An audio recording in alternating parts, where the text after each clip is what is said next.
Bună ziua și bine ați venit pe canalul meu de YouTube. Astăzi veți vedea cum se realizează această umplutură frumoasă tip plasă.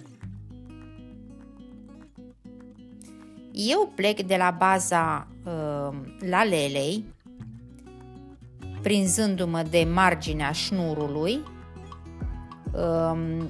Voi sări 2 bucle de șnur, iar în a 3-lea buclă mă prind coacul, formând un punct de feston, dar ați văzut cu acul în sus. Acum, al 2-lea punct de feston, voi merge cu acul de sus în jos. Nu vom trage firul până la capăt, vedeți, vom lăsa o buclă și voi trece cu acul pe sub acea buclă, înspre interior. Din nou sărim 2 bucle din șnur. Vom realiza din nou un punct de feston, vedeți, de jos în sus. Firul de lucruri este tot timpul acum în față.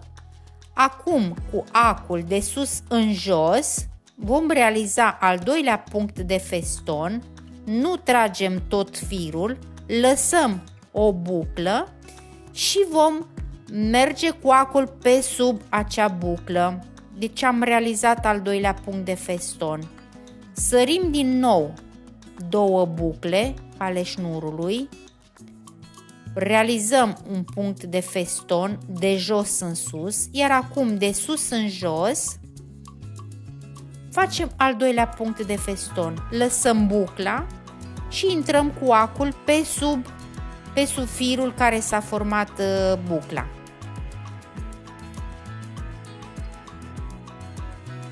Iar acum îmi voi merge și mă voi prinde de marginea șnurului.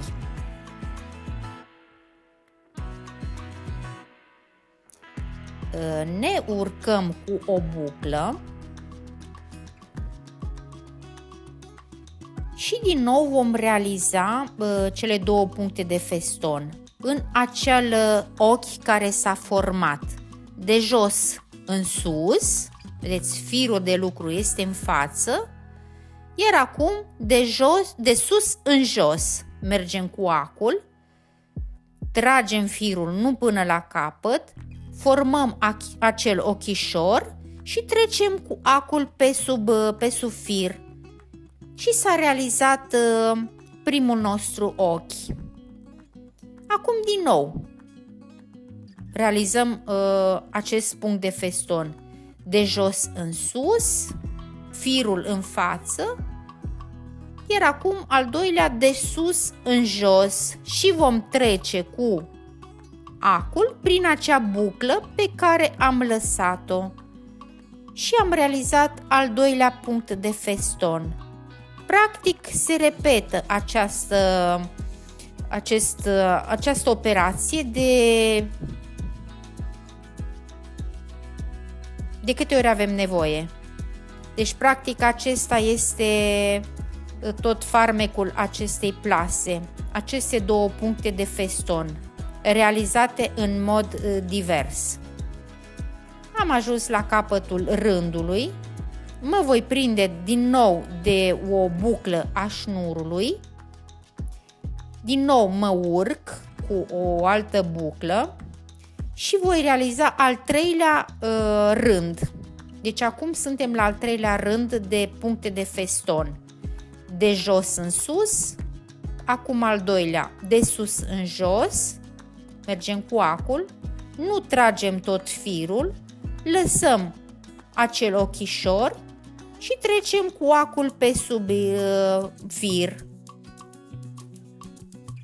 Și practic din nou repetăm acest mod de realizare a plasei al 2-lea punct de feston și se formează acel ochișor.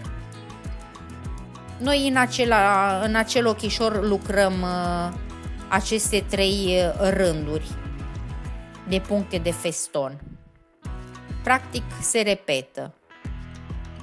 Această plasă se adaptează la orice fel de spațiu de umplut, eu am ales o lalea, dar o puteți folosi în orice spațiu de umplutură. Acum, vedeți, eu trec cu acul pe sub primul arc care s-a format, în primul ochișor care s-a format, din nou pe sub acel arc, trec din nou cu acul pe sub ele, practic mergem pe sub aceste fire și prindem și ochiurile formate cu punctele de feston. Trecem, vedeți, pe sub arcuri și prin ochi, prin acel ochișor care s-a format cu punctele de feston, trecem pe sub ele. Am ajuns la capătul rândului, din nou mă prind de bucla șnurului, urc iarăși cu o buclă și acum nu mă voi, vedeți, formăm din nou două puncte de feston, dar acum ne prindem de acel arc din mijloc. Am făcut primul punct de feston de jos în sus, acum îl realizăm de sus în jos.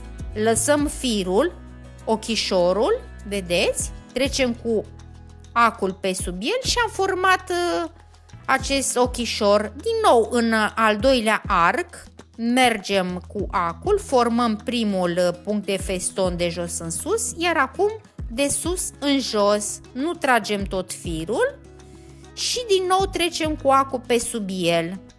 Deci acum practic formăm aceste puncte de feston, dar în acele arcuri care s-au format între ochișorii de feston, care le-am realizat în precedență.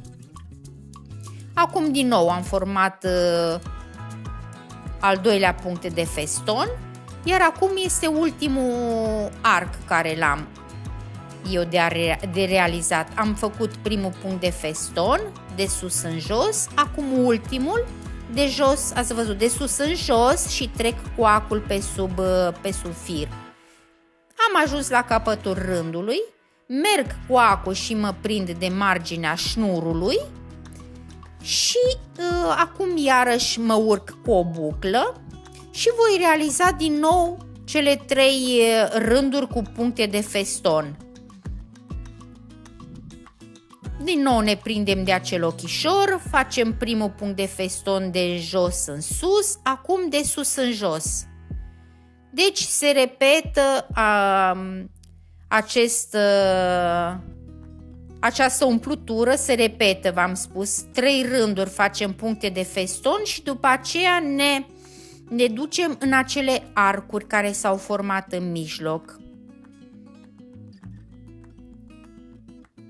Este foarte simplu, dar are un efect foarte, foarte frumos. În general, plasa este foarte frumoasă de realizat și este și bine lucrată și ține foarte bine la spălat. În momentul în care noi vrem să spălăm aceste mileuri, adică este de durată.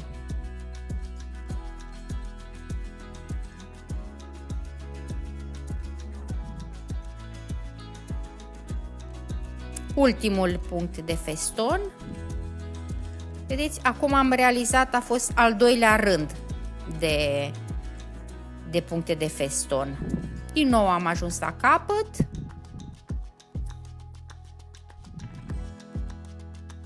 Și faceți așa până la sfârșitul pe florii. Acum vă voi arăta cum se termină plasa. Eu am realizat, vedeți, această lalea, am făcut umplutura și acum vreau să vă arăt cum puteți să vă prindeți când ajungeți la capătul acestei plase, cum reușiți să vă prindeți. Vedeți, tot din buclele șnurului și trecem și pe sub arcuri și prin acele puncte de feston.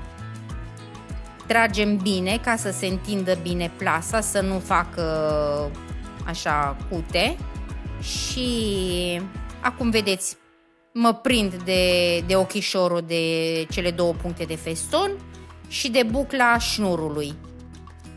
Acum iar trec prin ac, fac un punct de feston, al doilea punct de feston,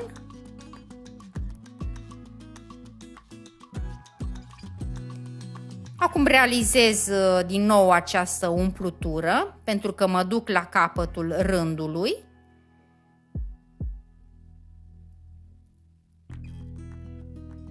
Și acum mă prind de acel arculeț și din nou de bucla șnurului.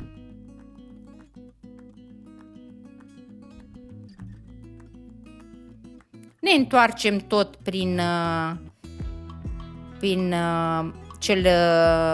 în acel ochișor, facem cele 2 puncte de feston, pentru că trebuie să terminăm rândul, deci continuăm cu plasa.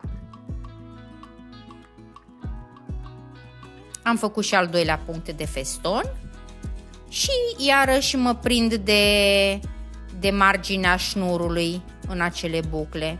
Ne urcăm cu o altă buclă și iarăși mă prind în acel ochișor, fac un punct de feston, realizez și pe al doilea și practic mergem așa până terminăm plasa noastră, până vom umple toată spațiul ce avem de umplut. Eu vă mulțumesc pentru că ați rămas alături de mine și ne vom vedea la următorul tutorial. La revedere!